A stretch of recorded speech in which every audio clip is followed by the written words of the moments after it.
A West Fort home suffers major fire damage.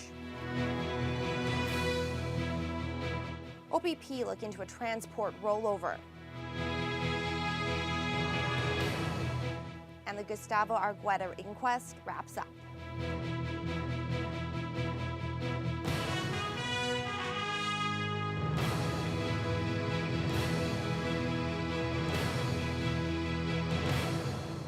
Good evening and thank you for joining us. A family in West Fort is thanking firefighters after a blaze destroyed their roof and attic last night. The family says if it wasn't for Thunder Bay Fire and Rescue's quick response, their whole house would have been destroyed. Fire crews were called to the 900 block of Home Avenue just after 7:30 in the evening. Smoke could be seen billowing out of the home while firefighters worked to extinguish a blaze that began in the attic. In total, more than 20 firefighters and 6 different pumpers were battling smoke for several hours. An aerial ladder was brought in to help control flames as well. The fire was contained to the attic area in the rear of the home. It caused extensive damage, but one of the main concerns for those battling the blaze was preventing the flames from spreading. The house was extensively damaged, principally by secondary. The fire was in the attic area. In order to put out the fire in the attic, obviously water is used to put out the fire. So there's a bit of water damage to the house. The family was not home at the time the fire broke out, and there were no injuries in the blaze. The cause of the fire is still under investigation. A 2-vehicle crash over the lunch hour resulted in one person being sent to hospital and caused major damage. A pickup truck traveling south on Algoma Street collided with a car traveling eastbound on Clavette Street. The collision occurred in the middle of the intersection, but the force of the impact sent the car over the sidewalk and into a yard. The female driver in the car had been extricated and was taken to hospital with non-life-threatening injuries. Thunder Bay Police Traffic Sergeant Glenn Porter is encouraging the public to bring forward any information surrounding the accident. We are going to ask for the public to call us if they have any information, any witnesses that might have seen it, anything indirect or direct that might help the officers do their job. Police say the investigation into the crash continues. Meanwhile, OPP continued to investigate a bizarre accident on the Thunder Bay Expressway last night. A transport flipped onto its side, however, there were no injuries. The rollover occurred during rush hour between 4:30 and 5 yesterday evening. The crash led to a 1-lane closure on the southbound lane of the expressway. Thunder Bay Fire and Rescue and OPP were on scene, and Sergeant David Moskell explains the incident. Transport driver was coming off the harbor extension, turning southbound onto the expressway, and his load shifted, turned him over onto the island here. One of the southbound lanes was closed for some time. The transport was lifted back onto its tires at around 10 o'clock last night and was towed away from the scene. The truck was hauling a load of paper when it tipped over. OPP in Fort Frances say 4 vehicles were damaged after a 65-year-old man in a pickup truck suffered a medical emergency while behind the wheel. It happened at around 2 o'clock yesterday afternoon. The vehicle took out a road sign, clipped another pickup truck, then went through a red light and onto the sidewalk. 3 pedestrians had to jump out of the way. The truck then picked up speed and hit an unoccupied SUV and finally crashed into a parked minivan. A female in the minivan and the driver of the truck were taken to hospital with minor injuries. The coroner's inquest into the 2011 death of 24-year-old Gustavo Argueta has nearly wrapped up. The final 2 witnesses were called today to testify about the accident that saw a Genie S65 lift tip over when Argueta inside the bucket. His brother Walter told the jury that Gustavo was on a partial soccer scholarship at Simon Fraser University and worked construction over the summer for extra money. He says his brother thought the training involved to operate the bucket lift was inadequate and the topics covered at daily safety meetings were irrelevant. He believes Gustavo felt rushed and found himself in a situation where he couldn't move the machine either way. Final submissions were heard before the jury began their deliberations. They're currently working on a series of recommendations to prevent similar deaths from occurring. The case of a Thunder Bay man who was charged with attempted murder has been adjourned until September. 27-year-old Casimir King was also charged with careless use of a firearm in the shooting of 28-year-old Scott McKinnon at a May 18th pit party near Pace Lake. Police originally took 2 men into custody following the incident. 1 man was released later, while King was released on bail. The case was back in court today, and King's next appearance is scheduled for September 3rd. The deadline is approaching quickly for applications for 2 senior positions at the Thunder Bay Regional Health Sciences Centre. The hospital saw its 2 senior vice presidents resign last month in just 1 week span. The first vacancy was created when Executive Vice President Scott Potts resigned, who moved into a similar position at St. Joseph's Care Group. Soon after, Vice President of Patient Care Laurie Marshall resigned. Hospital President Henri Robichaud says that position is being axed, with some of the responsibilities being absorbed throughout the organization. In its place, a new VP job has been created that will focus on communication, government relations, and Aboriginal care. Robichaud says the goal of the new position is to create more public engagement. We felt we wanted to have a focus there. We want to really bring up the profile of how we provide care to Aboriginals, get aggressive on funding on the government side, and I put a lot of emphasis on engagement when we went through our strategic plan. The deadline is this Friday for applicants for the position. Robichaud hopes to have both vice presidents hired by October 15th. Well, drivers in the Northwood area will once again have to find an alternative route to the Harbour Expressway. Construction and repaving is now underway at the Gulf Links Road intersection.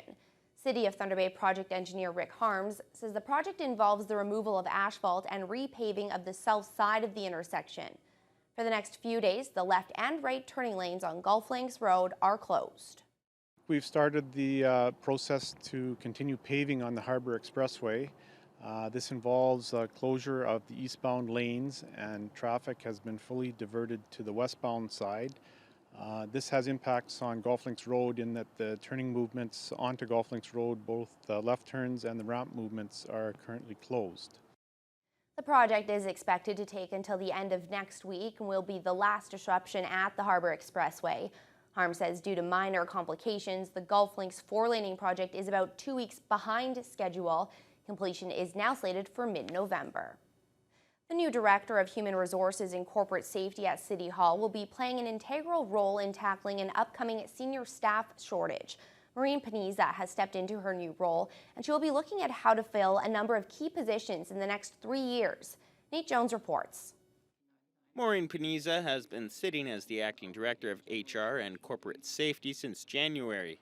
It's a big job being responsible for the diverse employee pool with the City of Thunder Bay.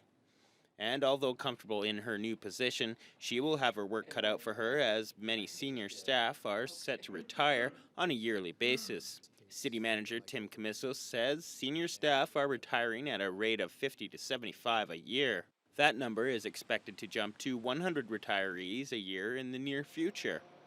It's not a secret, and I've made it known to Council that we need to start looking ahead, particularly over the next 3 years, because we are going to be losing a lot of really our senior team to retirement. Paniza and Camisso will be working on a strategic plan to address the upcoming retirements, and after 14 years in the Labour Department, she should be well prepared. Between the Labour Relations Specialist position and stepping into the role of the Director, it's going to be stepping up into more of a strategic management role and less with the hands-on day-to-day dealings with the unions and employees. So that will be a challenge for me, but I'm looking forward to it. With Paniza stepping into a bigger role in the department, there will be a vacancy in Labour Relations. She says this is a good time to look at updating the position's work description. You know, what are the functions you're performing? Do you still need the position in that format? How can we better use that full-time position to meet the needs of the organization? Nate Jones, TBT News. Small plastic particles found in the Great Lakes are a cause of alarm for Eco Superior. This comes as researchers discovered tiny plastic particles are being missed by water treatment facilities around the Great Lakes. For years, we've heard of plastic islands in the ocean, and now the problem is hitting close to home. Across the Great Lakes, including Lake Superior, tiny microbeads of plastic are being found in the water. This has signaled alarm for researchers who are now trying to determine what kind of effect this has on the ecosystem and how much plastic humans are ingesting. Much of the plastic is coming from exfoliants and other skincare products that don't get filtered out in the sewage treatment process. We feel confident that we have water treatment systems. Things that we put down the drain go through a treatment system before being released into the lake. But the fact is that treatment system can't accommodate everything, all of the types of materials and chemicals that we're putting down the drain. It's not meant to capture everything. Moorfield says residents should avoid personal care and cleaning products that contain a high level of plastic and chemicals. She says it's important to keep Lake Superior clean as it's our main source of drinking water. And let's switch gears now over to weather. Fiona, we were expecting rain, I guess, for the last day or two. That's held off, and all in all, it turned out to be a rather nice summer-like day. Yeah, this afternoon it was a beautiful day. We did actually see a touch of rain in the wee early hours, but all in all, this afternoon was fabulous. We topped out with a high of 25, with a Humidex felt a little closer to 27, and winds at times were a little bit gusty, up to 45 kilometers per hour. We take a look at what's going on across the region right now, up to the northwest. Into the Red Lake region, we've got some cloud cover, temperatures in the high teens, but if you head just a little bit further south, Fort Frances, Atikokan at this hour is 20 Celsius, and a fair amount of sunshine. Greenstone experiencing a bit of a thunderstorm right now. It's just kind of developed in the last hour or so. And Sault Ste. Marie currently at 17 Celsius. And Greenstone, actually, it's not really a surprise that the thunderstorm has developed because there is a thunderstorm warning in effect for Greenstone and Manitouwadge. We've got a thunderstorm watch for Superior North, remembering the difference. A watch, all the elements are in place, but a warning means it's imminent. So no surprise that the Greenstone is dealing with some electrical activity at this hour. Now tonight, Summer in the Parks is back, and it's been a little bit hit and miss the last few weeks as far as the weather is concerned. 21 Celsius if you head out there after the newscast. You're looking at about 21 Celsius and winds from 12 to about 24 kilometers per hour. So if you're out there, especially along the lake shore, you might want to hold on to your hat. It could be a little bit windy at times. But you might also want to bring an umbrella, unfortunately, and that's because the rain is expected to move in tonight. We could see a shower or thunderstorm anywhere from 2 to 4 millimeters over the next 24 hours, so we'll see how much of it falls overnight tonight. And it's possible you might see some of it start briefly by around 8 o'clock. But winds are going to be tapering off from 30 down to 11 kilometers per hour. And as we head into Thursday, you can see the rain is trying to move out, and we have some pleasant conditions to the southwest, and there's Thunder Bay right in the middle of the two. So once again, we're on the cusp of a lot of wonderful things. And just a note, if it seemed very, very wet, well, that's because we had one of the highest total rainfalls this month since 1997, and in 1997 they had a record, I believe it's about 149 millimeters. This year we hit over 130 millimeters. Normal is about 89 to 90, so very wet indeed, and it just seems very apropos that we have a possible rain shower overnight tonight that will wrap up a very wet July with just a little bit more rain. But good news behind that rain. I'll have more details on that later on the news hour. Well, here's hoping that August isn't as wet as July was. Well, coming up after the break, the Winter Olympics are now just half a year away, but the host city in Russia getting in some trouble. We'll have that story for you coming up next. New legislation makes it illegal to be openly gay or even pro-gay. Anyone can be thrown in jail for just talking about gay rights.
The next Winter Olympics are about 6 months away, and that's got people focusing on the host city, Sochi, Russia.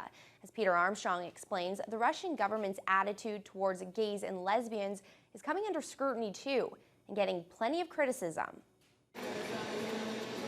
Day in and day out, athletes like Blake Skellerup live, eat, and breathe the Olympics. He's been training for this since he was 10. I've spent my entire life working towards these Olympic Games. I know a lot of other athletes have as well.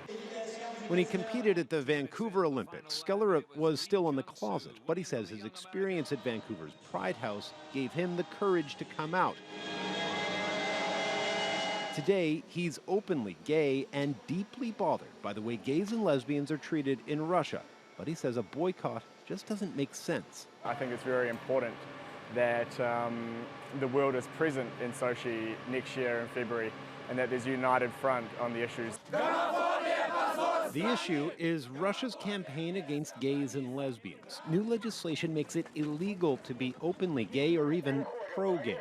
Anyone can be thrown in jail for just talking about gay rights.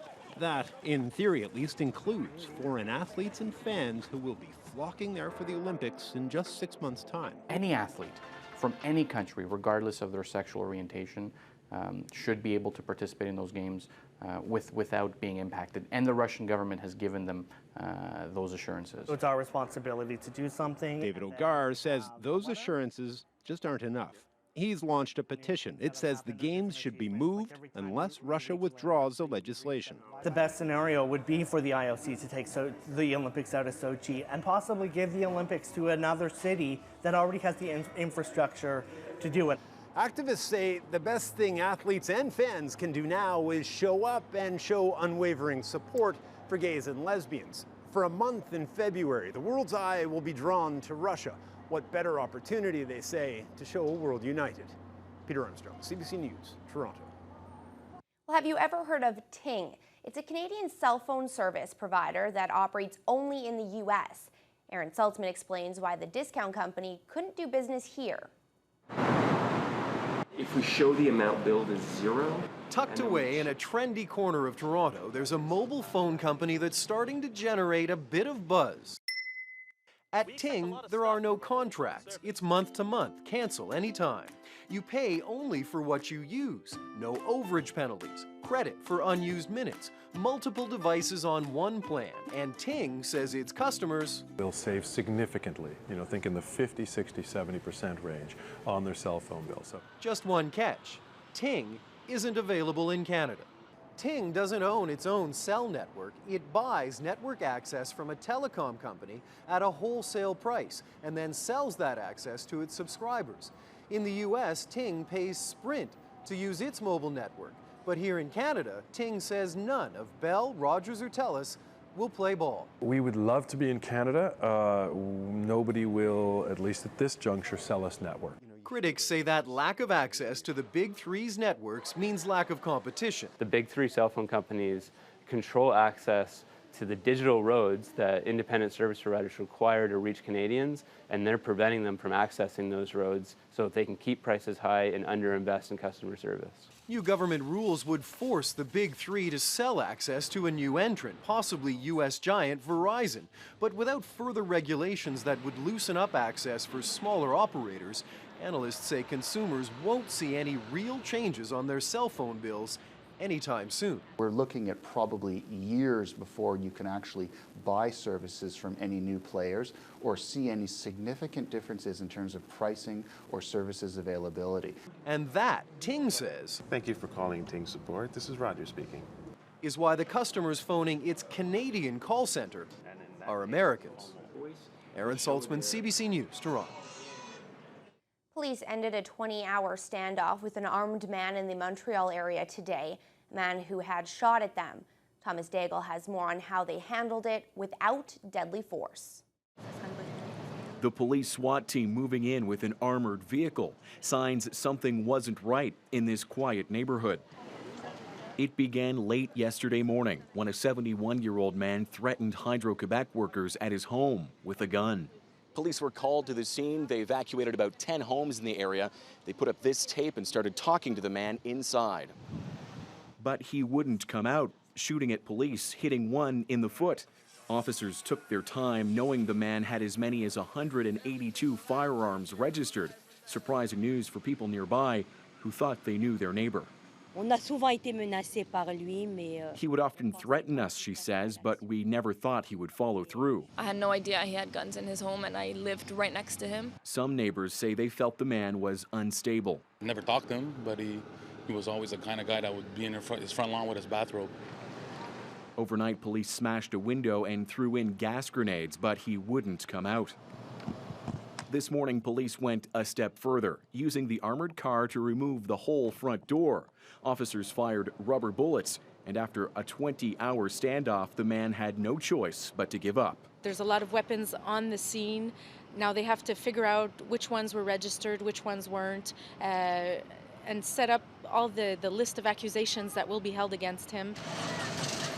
Police say the suspect wasn't injured, but he was taken to hospital as a precaution. Neighbors were happy to learn they could finally go home. Very relieved, knowing that he's no longer next door. A frightening scene they hope they'll never see here again. Thomas Daigle, CBC News, Côte Saint-Luc.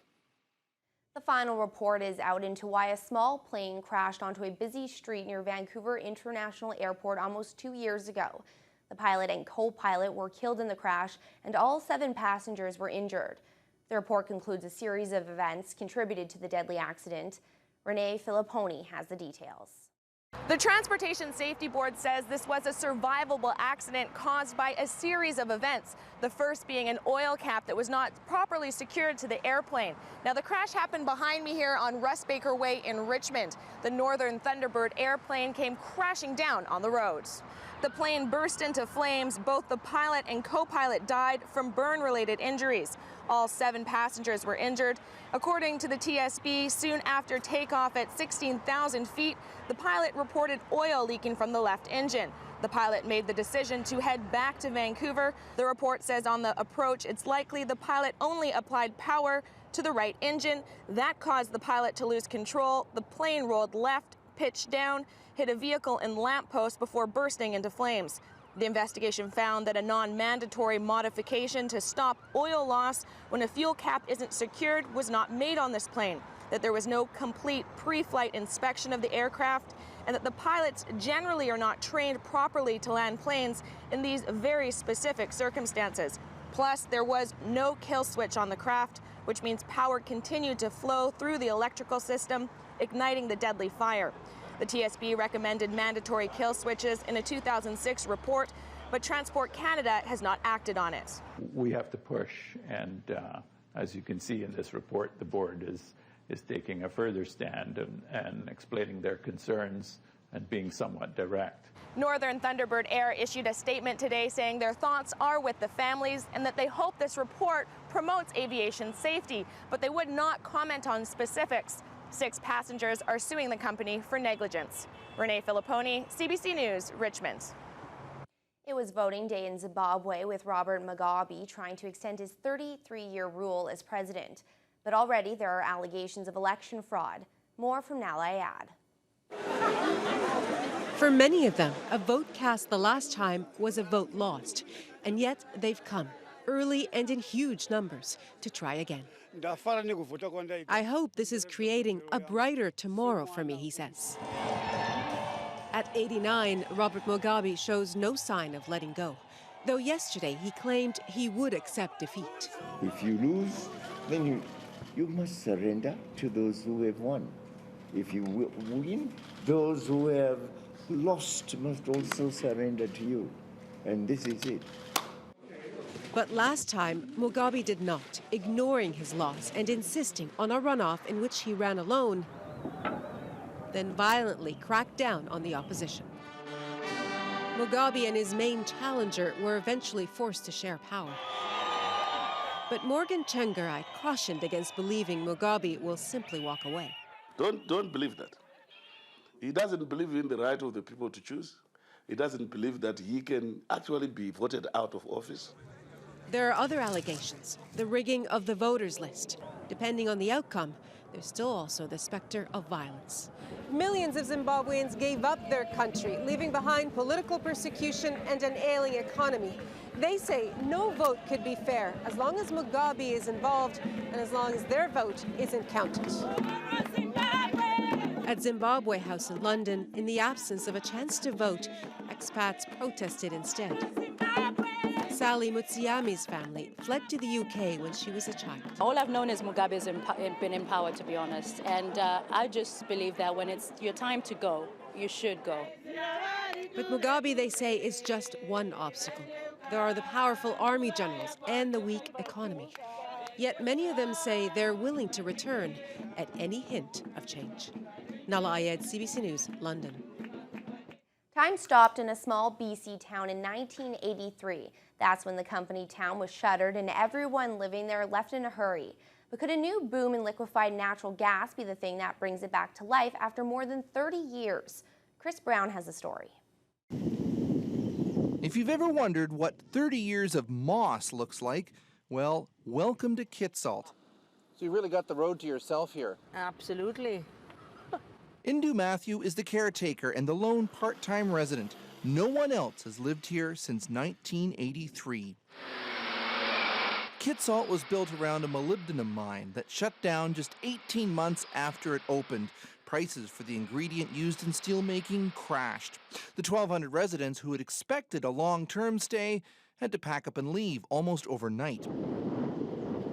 But they left behind 100 detached homes, a bar, a shopping mall, and a rec center with a curling rink and racquetball courts. This scoreboard here. There's even names on it. Just the way it was. We left it just as it is so that you could see they were planning a tournament and it never happened. Matthew has helped turn Kitsault into a sort of museum, preserving snippets of everyday life from 1983. From the saline solution at the hospital to the cigarette butts and the ashtray she found in the bar. To be able to be the first persons to go into all these buildings and lay hands on those things that people left behind has for me been an amazing, amazing experience. She's been keeping everything in good shape for this man, Krishnan Thusanthiran. The Virginia-based medical products entrepreneur bought Kitsault and everything in it for close to $6 million 8 years ago. I got to figure out a way to bring in some money to pay the bills.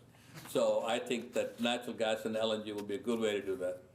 He's now formed Kitsault Energy and has been working to turn his ghost town into an industrial community once again. So I think this will be the thing that bring Kitsault back to life. He needs to raise roughly $5 billion, and there's plenty of competition, with a dozen other liquid natural gas projects proposed for BC's Northwest. But he's got the town, and Indu Matthews says thanks to her monumental cleanup, it's again ready for business. Chris Brown, CBC News, in Kitsault, BC. Some sharks are going to be doing their part for science from now on. Researchers in Nova Scotia are fitting the blue sharks with special tracking devices, which they'll wear for the rest of their lives. Carolyn Ray has more on what the scientists are hoping to learn. In the morning fog, the mission begins, heading 9 nautical miles offshore. Today's target, the blue shark. This is all about the top predators in the ocean ecosystems. Where they are going, we will know where the ocean is going. They respond the first to changes. They're considered the most common species on the international fin trade, that is the shark fin trade. They're quite abundant, yet globally their population is considered to be declining. The tasty combination, squid and mackerel, dropped. The wait begins. But today isn't just about tracking a target by poachers. There are other hazards in their way. We know for sure that regionally here, a lot of the Atlantic Canadian fisheries are catching blue sharks in high numbers as bycatch. We want to make sure that juvenile populations are not being affected by this. A bite on the line, it's a battle to reel her in, a thrill for the audience. With the shark subdued, it's time for surgery at sea. The team bracing as the boat rolls in the surge. A few cuts and the acoustic tag is placed inside. Then they continue to hold on as the shark is stitched up. For many of these students, this is the first time they're seeing a shark in the wild. They'll be able to watch them for years because these tags will follow the sharks through life. This procedure doesn't hurt the shark, but not all go as smooth as the first. One feisty shark bites back and nips a student, but she leaves behind a reminder. There's a part of the tube that we have, and they got my finger. Release and a cheer. With the work on the water well underway, the next phase begins to explore what happens beneath the waves. Carolyn Ray, CBC News, off the coast of Nova Scotia. And before the break, let's take a look at the day's markets. The TSX lost 95 points to 12,486. The Dow fell 21 points to 15,499. And the Nasdaq was up 10 points to 36.26. The Canadian dollar was up 0.3 to $97.35 US. Gold dropped close to $12 to $1,300 an ounce. And oil was up nearly $2 to $105 per barrel.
Well, some of the Thunder Bay Chill players left for Texas today. Some are leaving tomorrow. Yeah, I think the ones who are leaving tomorrow are stocking up on water. They're going to need it. They're going to It's need hot. it. Yeah, so hopefully they don't cramp up because I don't think they're used to playing in hot weather, which is what they're going to run into in Texas.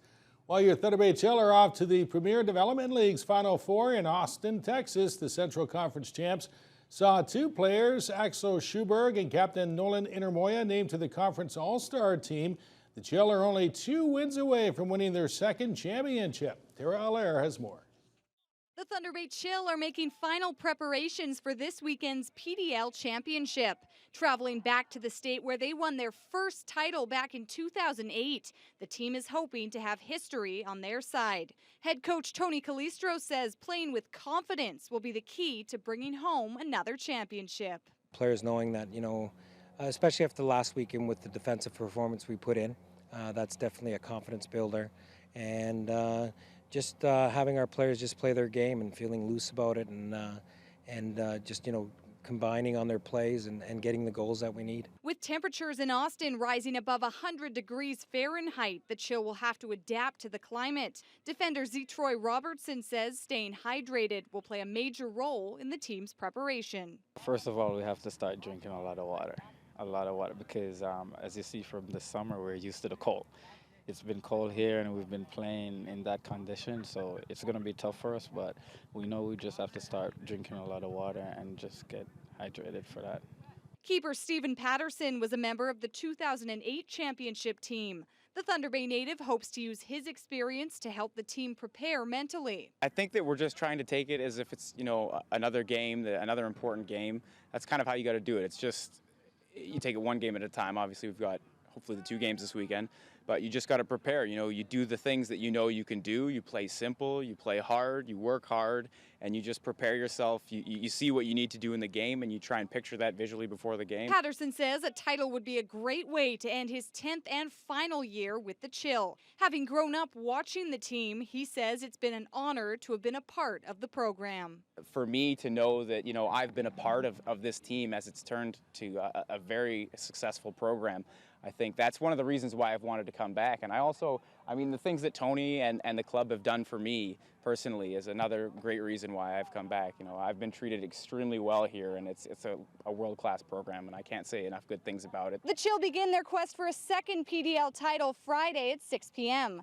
They'll take on the Victoria Highlanders at Parkhouse Stadium. Tara Allaire, TBT Sports. Your Thunder Bay Border Cats avoided the sweep at Wausau, Wisconsin last night, doubling up the Woodchucks 14-7. Jordan Church finally got his first win after 5 losses, while Dylan Becker took care of the offense, homering twice. He drove in 6, and Tyler Duplantis went deep for the 9th time, which is a new Border Cats record. As the Cats improve their second-half record to 6-17, they'll visit Eau Claire, Wisconsin tonight. Off to the majors this afternoon. The Jays wrapping up a series in Oakland, and in the second they had Kobe Rasmus at third, but as you saw there, Josh Tolley strikes out at the expense of Bartolo Colon. That will change in the third. R.A. Dickey serves up a sharp single to right to Jed Lowry. Eric Sogard counts, so it's 1-0 for the Oakland Athletics. There he goes. Top 4, the Jays will tie it up as the Canadian kid Brett Laurie slaps a single to center. That's Adam Lynn sort of motoring in. Later in the inning, bases loaded, Cologne serves up a pass ball that allows Rasmus to score to make it 2-1 Jays. They are in the top of the 10th, and Toronto now leads it 3-2.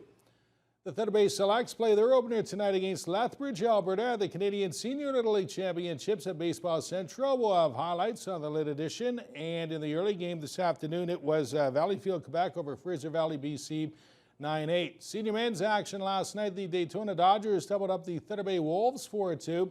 Daryl Fuchihara drove in a couple for the victors.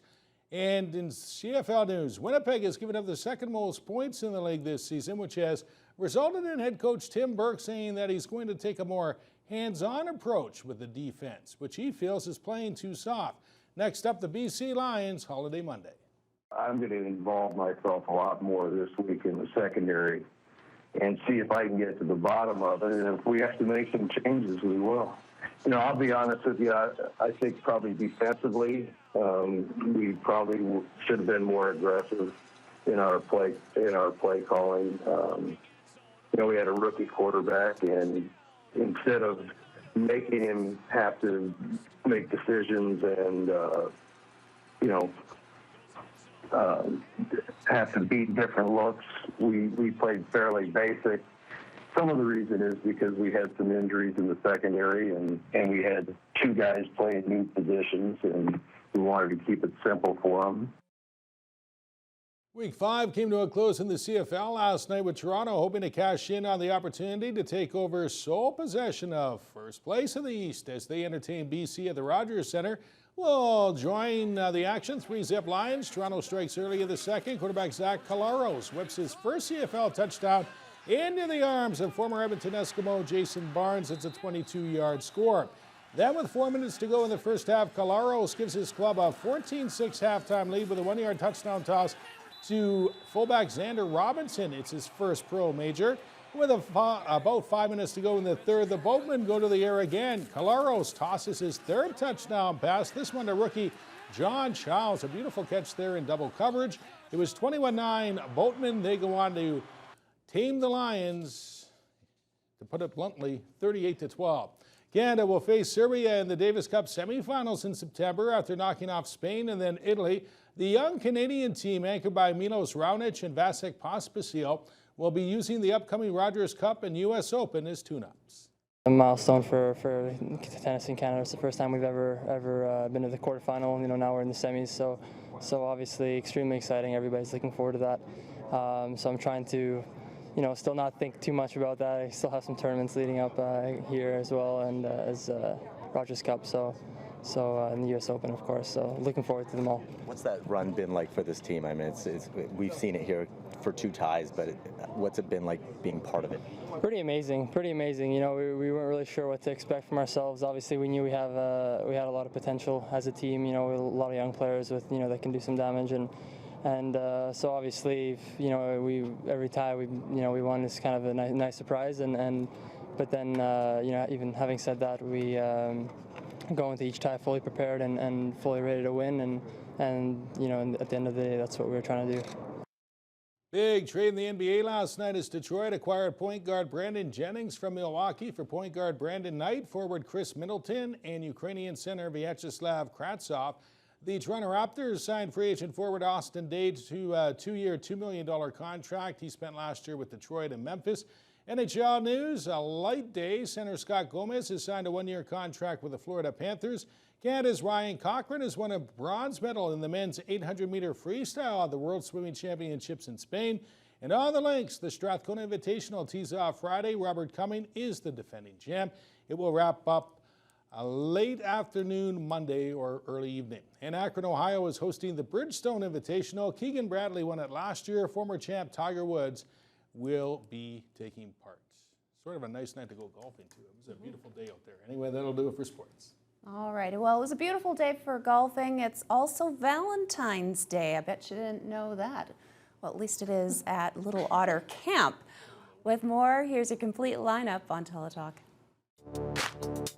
Tonight on Global Thunder Bay, the battle between the sexes heats up in rather unusual ways. Starting at 8 p.m. on Big Brother, allies and enemies go head-to-head as the competition continues. Then at 9 on Glee, the club is inspired by the movies for its girls versus boys mashup competition. And at 10 on Camp, it's Valentine's in July at Little Otter, time for love and the poison ivy. Over on CKPR Thunder Bay, it's a night of major deals and major mysteries. First at 8, a tanning business from seasons past leaves someone turning red on Dragon's Den. And at 9 on Republic of Doyle, Leslie disappears while undercover for a drug operation. Teletalk is brought to you by Points, the traffic ticket specialists.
Well, here in the city, we managed to escape the rain throughout the day, but Fiona, there is a chance that we still could see some rain tonight. Yeah, it seems like the last 24 hours, 48 hours into the future, it looks like most of the precipitation is going to happen when it gets dark. So things actually were pretty nice, pretty dry for most of the day. We had a touch of rain first thing in the morning, and then the rest of the day hit a high of 25. Humidex felt like 27. That was even with some rather gusty winds, but that helped make it feel a little bit more comfortable. Beautiful day in most of the country, actually. A lot of locations that were seeing some very cool temperatures earlier this week, such as we were, are now seeing a little bit of a warm-up. Now, Vancouver has been fairly... It's doing a little dance there. Vancouver is fluttering between 21 and 22. Cloudy skies, Prince George, lots of sunshine, so you notice just a little bit of fluctuation. Temperatures in the low 20s for Alberta and a fair amount of sunshine. Saskatoon at 21, 22, and Regina under cloudy skies at this hour, but it was a beautiful day most of the day. Winnipeg currently at 22 Celsius, just a few clouds, but still rather gusty from the northwest, up to about 40 to 45 kilometers per hour earlier today, and rather chilly in Churchill. They're currently at 11 Celsius under cloudy skies. As we move into Toronto, they're currently at 21. They had some light rain in the last hour, and although the temperatures are at 21, the Humidex makes it feel a little closer to high 20s today, so a little bit on the muggy side. Completely different story, though, as you head into Ottawa, Montreal, and even up into Quebec City. Lots of sunshine, gorgeous seasonal temperatures, but actually Ottawa topped out with a Humidex of 31 earlier today, so just gorgeous heading into southern Quebec. In the Maritimes, more sunshine on the way after a beautiful day today. Fredericton's currently at 26, 22 in Charlottetown, and Halifax under partly cloudy skies. As I said, tomorrow, more of the same. St. John's 22 and variable skies.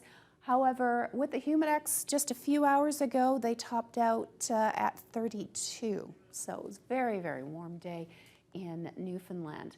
We take a look at this system that moved through today. A cold front being dragged by a low pressure center brought a fair amount of clearing and drying through the area, but tomorrow we're in for round two. We've got potential for rainfall tomorrow in the afternoon, so fair mix of sun, cloud, and risk of rain. However, as we head into Friday, high pressure center moving in, that's going to pull in some cooler air from the northwest, but it's also going to be a drying factor. So Friday's actually looking pretty good in the afternoon. Thunderstorm alerts, it was a warning. It's been downgraded to a watch for for Greenstone and Manitouwadge, as is Superior North. So things are calming down, but there have been thunderstorm activity in the last hour or so, and will continue to do so tonight. Risk of thunderstorms in Fort Frances, possible rain everywhere else, and tomorrow we've got a risk of showers in Sault Ste. Marie, just a slight risk. Similar situation in Fort Frances, a little bit further up north. It's heavier rain and showers throughout the afternoon in Greenstone. At this hour, we're at 22. Winds are moderate from the west. And tonight, a low of 11. Could see a couple millimeters of rain, and that will possibly continue into tomorrow. But for the most part, Randy already talked about golf, so let's talk about it a little bit more. First thing in the morning, if you've got an early tee off time, about 13 Celsius, variable clouds, looking actually pretty good in the morning. By noon, there's a slight risk of rain, 22 Celsius, and 21 by 4 in the afternoon, probably drying out by then. The high for the day will be 23, 22 on Friday, slight risk of rain, and then at the weekend looking beautifully sunny, really nice days, 23, 24, and back to 20 on Monday. Thanks, Fiona. Well, if you are tired of purchasing tickets that are a little bit expensive when you're looking to fly somewhere, you might want to invest in this latest invention. We'll show you what it is coming up next.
A Swiss pilot is giving American crowds their first look at his custom-built jet suit. Jetman, as he's known, has been making headlines in Europe for years, even crossing the English Channel. Now, E. Rossi is showing off his jet wing and 4 engines in Wisconsin. He's been flying in formation with a Second World War-era B-17 bomber. Yeah, I don't think I would do that. I think that's kind of cool, though. It's interesting. I don't think he's any match for Leaf Man, though. Okay. We're going to recap our top story now. Well, a family in Westport is thanking firefighters after a blaze could have destroyed their entire home. Fortunately, only their roof and attic were affected by the fire. That's your early look at news, weather, and sports. Thank you for joining us. We'll see you again tomorrow.